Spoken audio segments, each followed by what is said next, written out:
The kitchen smelled of black coffee and lemon polish, the kind of ordinary morning scent that usually meant nothing more than another slow day in Vermont. But that morning, the hum of the coffee pot seemed louder, heavier, as if it knew what my family was whispering about behind closed doors. $40 million.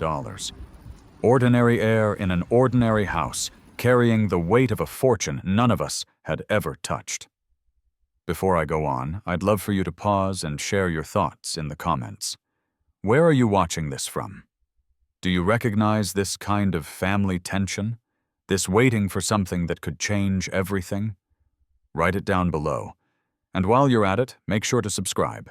Your voice matters, and I want to know who's sitting with me at this table. My name is Walter Harris. I'm 67 years old, a retired railroad worker with calloused hands and a back that stiffens every winter. I've lived most of my life quietly paying bills on time, patching my roof when it leaked, mowing the same patch of grass in front of the same small house for nearly 4 decades. My wife Linda still hums when she folds the laundry, and our grown daughter calls on Sundays from Chicago. By all accounts, we're a simple family, and I've never minded being overlooked. But that week, after Uncle Richard Holloway's funeral, I began to realize that being overlooked might mean more than I thought. Uncle Richard wasn't just wealthy. He was the kind of wealthy people made jokes about at the diner, the kind of man who parked a different car outside his lake house every holiday. At 82, he left behind more than money. He left a storm. His death pulled every branch of our family tree into one place, the cabin on Holloway Lake, where silence should have meant mourning. Instead, it was buzzing with rumors of inheritances numbers that made my head spin. $40 million divided up between people who barely looked one another in the eye. I stood by the old stone fireplace, hands wrapped around a chipped coffee mug, listening. My cousins bragged about which estate they were certain would fall into their laps. Derek, with his slick grin and a Rolex flashing on his wrist, smirked like he already owned the place. After tomorrow, he whispered too loudly, none of us will have to think small again. His sister laughed, tapping her phone as though she was already shopping for beachfront property. I didn't join the chatter.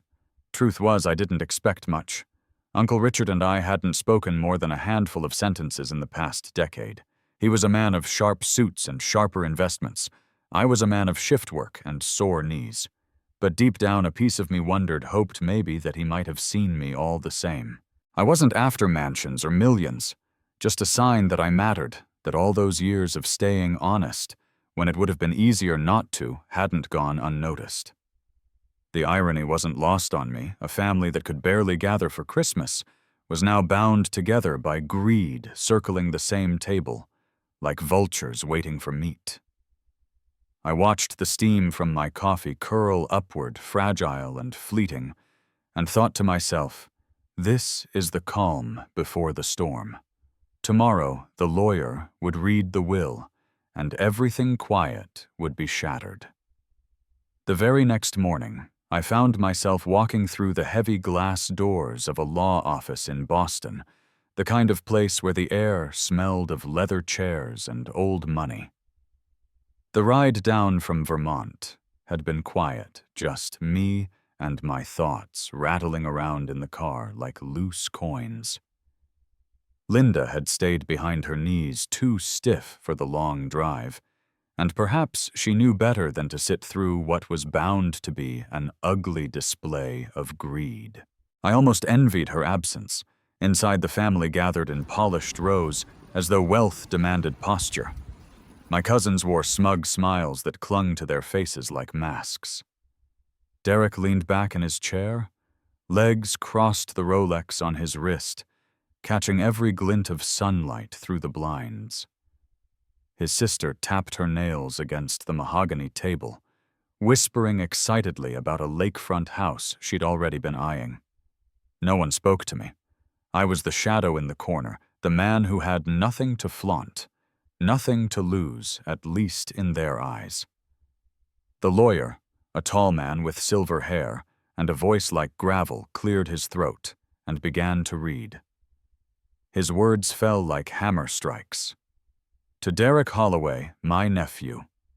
I leave the Holloway estate on Lake Champlain along with the collection of vintage cars housed there. Derek grinned as though the crown had just been placed on his head. The lawyer continued. To Emily Holloway. I leave the trust fund in the amount of $12 million to be disbursed annually for her care and comfort. She gasped theatrically. A hand pressed to her chest, already imagining a life free of restraint. Applause, laughter, little gasps of joy filled the room. I sat perfectly still, though each word seemed to echo louder inside me. Then my name. To my nephew, Walter Harris. I straightened my back. My palms pressed flat against my thighs, waiting, just waiting for something small, an acre of land maybe, or even a modest savings bond, something to show that he remembered me. I leave one wooden chest of personal value. A pause followed the kind that stretches time itself. And then the room broke. Laughter rose like smoke, thick and suffocating. Derek slapped the table, roaring, "Perfect. The old man gets old junk." His sister leaned in, smirking. A retired railroad worker deserves nothing more than splinters. Even the lawyer's lips twitched, as though holding back a smile. My face burned hot, but I said nothing. Silence has always been my armor, though in that moment it felt more like a chain. The weight of humiliation pressed heavy on my chest, heavier than any locomotive I had ever worked on. I stood, nodded stiffly, and accepted the chest as though it were made of gold. Carrying it out of that office, I felt smaller with every step. My cousins strutted past me, clutching folders thick with deeds and account numbers, while I held a box no bigger than a suitcase. People stared as I walked down the corridor, their whispers slicing the air. I could almost hear their thoughts. That one got nothing. That one was forgotten. In the parking lot, I set the chest down by my feet and leaned against the car, breath shallow. The wood was scuffed, the hinges rusted, as if it had sat untouched for decades.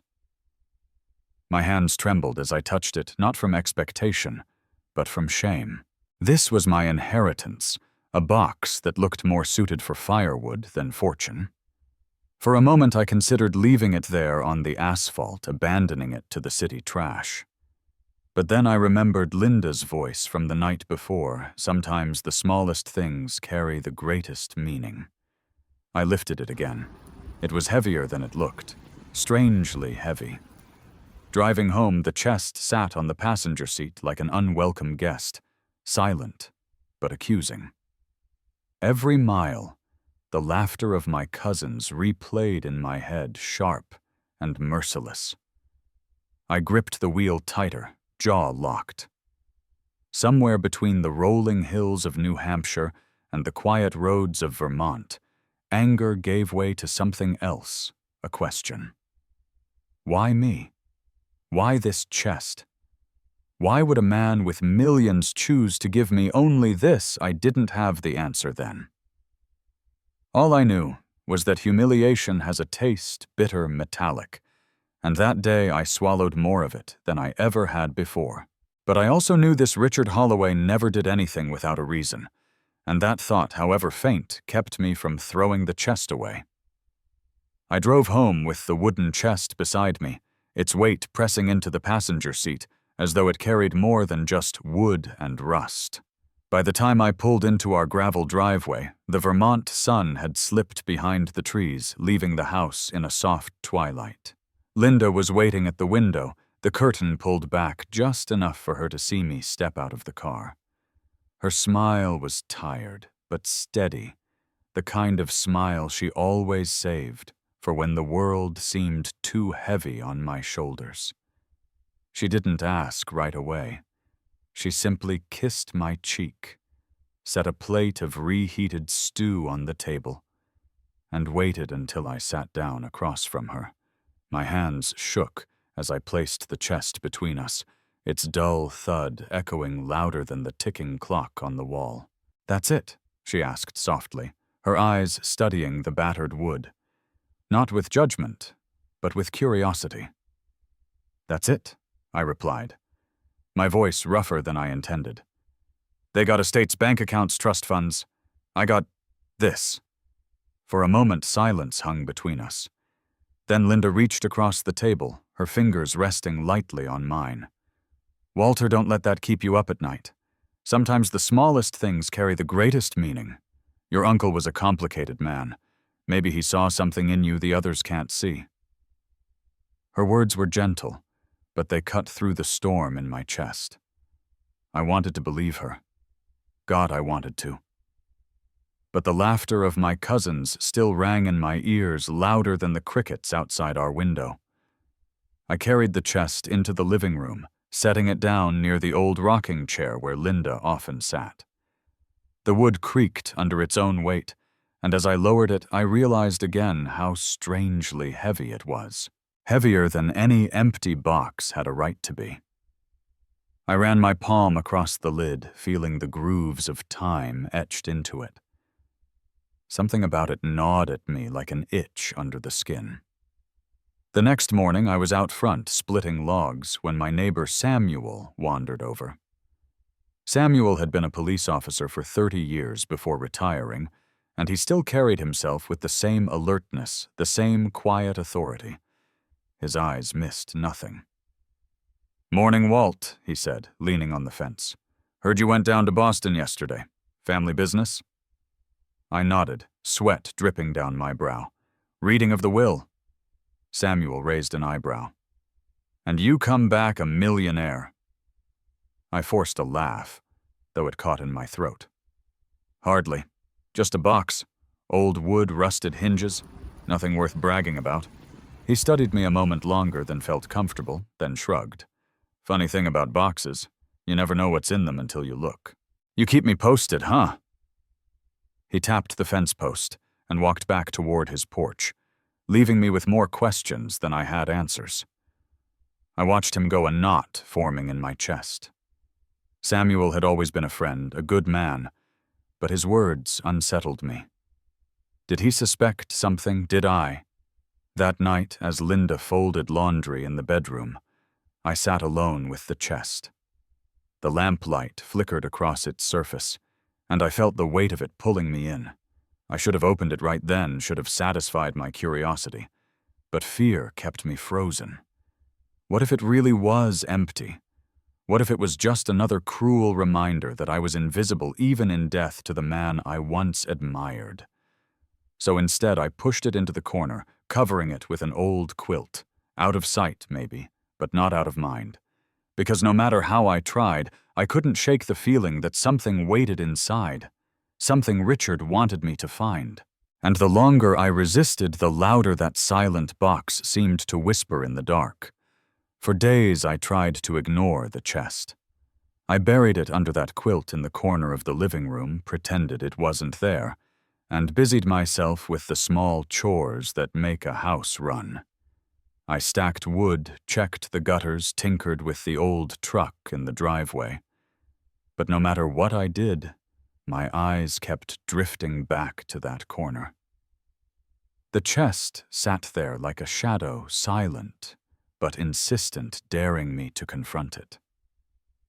One evening after Linda had gone to bed, I pulled it back into the light. I set it in the middle of the room, turned off the TV, and just listened. The house groaned the way old houses do, floorboards, shifting pipes, settling. But beneath those sounds, there was something else. The chest seemed to hum with a kind of weight that wasn't just physical. I knelt down and ran my hand over the lid. The wood was scarred, the brass hinges dulled with rust. Yet when I pressed against them, they didn't give easily, almost as if they had been reinforced. I fetched a screwdriver from the kitchen drawer, slid it under the edge, and with a grunt managed to pry the lid open. Inside, tools. Ordinary things. A hammer with a chipped handle. A pair of pliers. A tape measure so old the numbers had nearly worn away. For a moment, shame washed over me again. Maybe my cousins had been right. Maybe this really was junk. But when I lifted the box itself, shifting its weight in my arms, I noticed something strange. It was too heavy for what little it contained. I tapped the bottom with my knuckles. The sound was dull, not hollow. My pulse quickened. I turned the chest over and studied the underside. There, hidden beneath a thin panel of wood, was a seam barely visible, but enough to stir hope. My hands trembled as I wedged the screwdriver into the crack and pressed. At first it resisted, stubborn and unyielding. Then, with a sharp snap, the panel gave way. Behind it lay a narrow compartment just big enough to hold a few objects. My breath caught as I reached inside and pulled them out one by one. The first was a pager, an old scratched relic from the 90s, the kind I hadn't seen in decades. Its screen was dark, its antenna bent, but somehow it felt alive in my palm, as though it had been waiting. The second was a small ring of keys, tarnished but solid, their shapes unfamiliar. Not for a house, not for a car, something else. I sat back hard in the chair, staring at them. What in God's name was this? Why hide a pager in a chest meant to look worthless? Why leave me keys to locks I didn't recognize? I placed them on the coffee table, my heart pounding. Linda stirred in the bedroom, her soft humming drifting through the hall, a sound that usually calmed me. But tonight it only sharpened the question clawing at me. What had Richard dragged me into? I didn't have long to wonder. As midnight crept closer, the pager in front of me flickered. At first it was just a faint glow, like an ember fighting to stay alive. Then suddenly the screen lit up with a single line of text. If you are reading this, the journey has begun. R.H. I froze. My hands went cold, my breath caught in my chest. For a long time, I simply stared at those words, the letters pulsing faintly in the dark room. Richard Holloway had been dead for weeks, and yet somehow he was still speaking to me. I didn't sleep that night. I sat in the living room staring at the pager, waiting for it to flicker again. By dawn, my eyes were raw, my mind heavy with questions. When the second message came, it was short, almost businesslike storage facility. Route 17, just outside Bangor. Use the keys. Tonight. I read the words 3 times, then set the pager down, as if it might burn me. Bangor, Maine, was nearly 3 hours away. Why there? What had my uncle hidden so far from home? Linda found me still sitting there when she shuffled in with her morning robe. She glanced at the chest, now open, the tools scattered, the hidden panel pried loose. Her gaze landed on the pager, glowing faintly. "What is that, Walter?" she asked. I hesitated. My instinct was to tell her everything, to lay the weight of this mystery in her hands. But another instinct, sharper and more primal, whispered that the less she knew, the safer she would be. "Just an old gadget," I said too quickly. "Something of Richard's. Probably nothing." Her eyes lingered on mine, searching. Linda had lived with me long enough to know when I was lying. But she didn't press. She only sighed, kissed my forehead, and murmured, "Don't let it swallow you." Then she disappeared back down the hall, leaving me alone with the lie. That afternoon, my son Mark dropped by unexpectedly.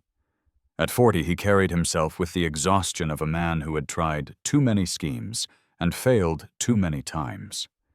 He walked into the living room, his eyes narrowing immediately on the chest. "What's this?" he asked, lifting the lid without waiting for my answer. His hand brushed over the tools, then the panel I'd loosened. "You hiding something?" "Dad?" I forced a laugh, though my stomach tightened. "Just old junk from Richard. Nothing worth your time." But Mark wasn't convinced.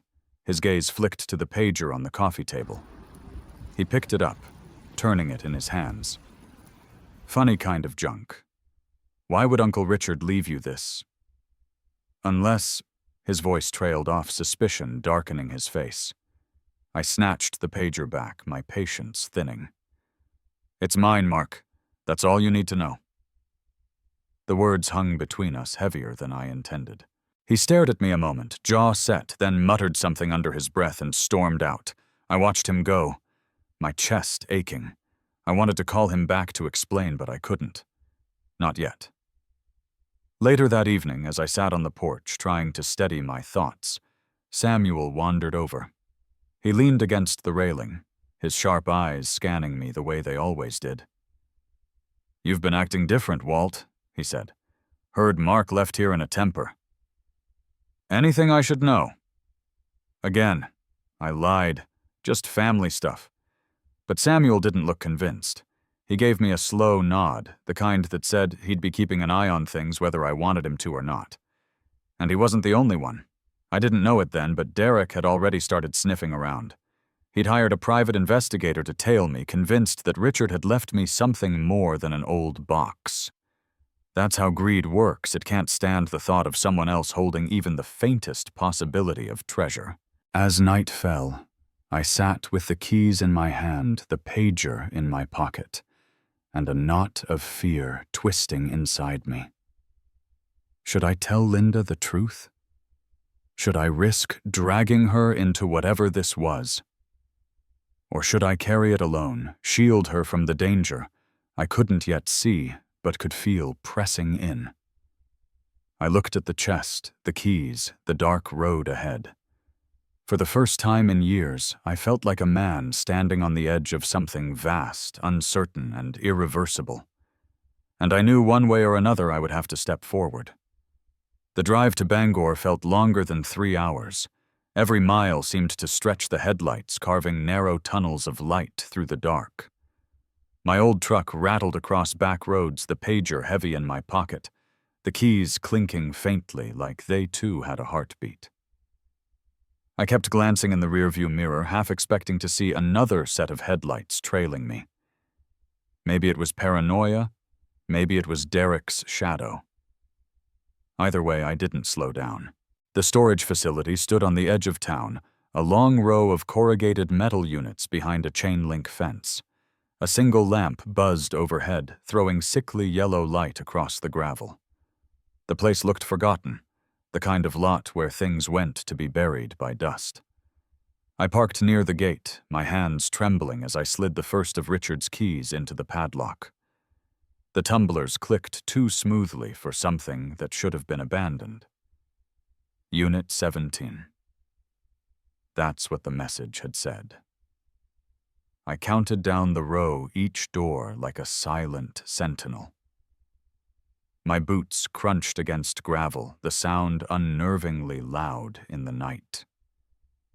At last, I stood before the right unit. My fingers found the second key, smaller, heavier. The lock gave with a sharp snap, and the door rolled upward with a metallic groan that echoed down the row. Inside, the air was cool, stale, smelling faintly of oil and old paper. A single bare bulb flickered to life when I tugged the cord. Shadows stretched across shelves, boxes, and a sturdy desk set against the back wall. And there at the center sat 3 steel safes, each marked with Richard's initials. H.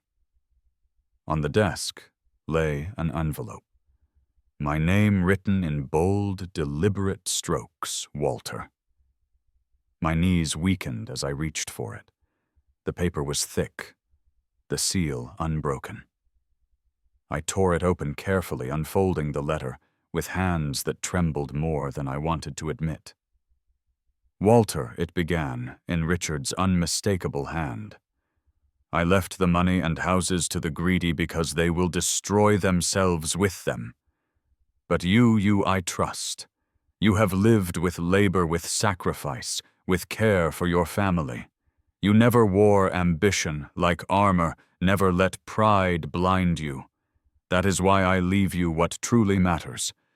Within these safes, you will find not only wealth, but the bones of the life I built, the pieces I could entrust to no one else. Protect them. Carry them. They are yours now. I sat down heavily, the letter shaking in my hands. For years, I had believed he overlooked me, that I was nothing but a shadow at the edge of the family table. Yet here was proof that he had seen me all along. I turned to the safes, my breath shallow. One by one, the keys slipped into the locks, and each door opened with a weighty clank. The first safe held rows of gold bars, stacked neatly, their dull gleam unmistakable. I touched one, and its cold heaviness made my chest tighten. The second revealed bundles of bonds and certificates, decades old, but crisp, their value incalculable. The third was different. Inside were journals, leather-bound, their pages filled with Richard's careful handwriting. Maps rolled tight with twine, folders of documents marked private. I pulled one journal free, flipping through pages of notes on investments, properties, even names I recognized from the town councilmen whose reputations had been spotless until now. Richard had written everything down as though he wanted me to see the truth of the empire he had built, not just its riches, but its rot. My heart pounded. This wasn't an inheritance. It was a burden, a secret large enough to reshape everything I thought I knew about him, about our family. I sat there in that dimly lit unit, surrounded by steel and silence, the letter still open in my lap. Richard Holloway had trusted me. Not Derek, not Mark, not anyone else. Me. And as the realization settled, I felt both the weight of the gold and the crushing weight of responsibility. This was no gift. This was a test. I don't know how long I sat there in that dim storage unit, the letter trembling in my hands, and the journals spread across my lap. Time seemed to fold in on itself. The air was heavy with dust, the faint hum of the single bulb above me the only sound. Eventually, though, I knew I couldn't stay. The longer I lingered, the greater the chance someone might notice. I gathered the letter, and one of the journals, slipped them into my coat, and carefully locked the safes again. The rest could wait. I tugged the tarp back over them, wiped my palms against my jeans, and forced myself to breathe steady. When I rolled down the door with a groan of metal, the night air felt almost sharp. I was halfway to my truck when headlights cut across the gravel. A sleek black car rolled into the lot, its engine purring low, confident. My stomach dropped. Derek. He climbed out his suit jacket, too polished for a place like this, his smile sharp as broken glass. Beside him, a man I didn't recognize, tall, broad-shouldered, with eyes that scanned the lot like a predator. A private investigator, maybe. Derek always did like to buy muscle, when charm wouldn't do. Well, Derek drawled, his voice carrying in the stillness. Uncle Richard's forgotten nephew hanging around a storage unit at midnight. That's not suspicious at all. I said nothing. I gripped my keys so tight the metal bit into my palm. He strolled closer, hands in his pockets. Open it up, Walter. Let's see what the old man left you. Because I don't buy this rusty toolbox story anymore. Not for a second. The man beside him shifted his stance wide, waiting for my move. My pulse thundered in my ears. I could lie. I could stall, but I knew Derek. He wouldn't leave without seeing. And if he saw everything Richard trusted me with, would be exposed. Then from behind me a voice cut through the night. That's far enough, Derek. I turned, startled, to see Samuel stepping out from the shadows near the fence. His figure was steady, his stance unmistakably that of a man who'd faced down worse than this. His old service revolver wasn't drawn, but his presence alone was enough to tilt the balance. Derek sneered. "Well, look at that. The neighborhood watch." "You following Walter, too?" Samuel's eyes didn't waver. "I know trouble when I see it, and right now it's standing in front of me with slick shoes and a hired thug." The air crackled with tension. Derek's smirk faltered, replaced by the raw hunger in his eyes. He wanted what I had, and he would stop at nothing to get it. I swallowed hard. My choices narrowed to a sharp point: open the safes and risk everything, or stand my ground and risk Derek's wrath. For the first time in a long time, I chose to stand. "It's just junk, Derek," I said, my voice steadier than I felt. "You came all this way for nothing." He took a step closer, but Samuel shifted slightly, his hand brushing the outline of his holster. The message was clear. Derek cursed under his breath, shot me a look that promised this wasn't over, and motioned for his man to back off. They left in a squeal of tires, the night swallowing their taillights. I exhaled shakily, turning to Samuel. "Thank you." He nodded once. "You don't owe me thanks, Walt, but you do owe yourself the truth. Be careful. Men like him don't quit." I locked the unit again, double-checking every latch, and this time I only took what I could carry: the letter and the journals. The gold, the bonds, they would stay hidden. Driving home, the weight of what I carried pressed harder than any gold bar could. Richard hadn't just left me an inheritance. He'd left me a war, and the drive home that night was quieter than any I could remember. Derek's threats still echoed in my ears, but the journals on the seat beside me felt heavier than his shadow. They were more than paper and ink. They were proof that Richard had chosen me, trusted me, and now demanded something from me. Responsibility. When I walked through the door, Linda was waiting. She didn't ask questions, didn't scold me for the hours I'd been gone. She just looked at me, really looked, and seemed to understand that I was carrying something I couldn't set down. She put a hand on my cheek and whispered, "Whatever it is, Walter, don't let it break you." I promised her I wouldn't, though. Even then, I wasn't sure how to keep that promise. In the days that followed, I read Richard's journals late into the night. Page after page detailed not only his investments, but his regret steals made in secrecy, friendships lost to greed, warnings about men like Derek. He hadn't been blind to the poison in our family. He'd seen it clearly, and still he'd chosen me. I started small. The first check I wrote paid off Linda's medical bills, a burden we'd carried for too long. The next kept the local church from closing its doors. I made a quiet donation to the Veterans Center down the road, the place where Samuel still volunteered, making sure old soldiers had somewhere warm to sit in the winter. For the first time in years, I felt like I wasn't just surviving. I was doing something that mattered. Mark noticed. At first, his suspicion was sharp. He cornered me in the kitchen one evening, his voice tight. "Where's this money coming from, Dad? You didn't win the lottery? You didn't rob a bank? What are you hiding?" I looked him in the eye, steadier than I had ever been with him. "I'm not hiding, son.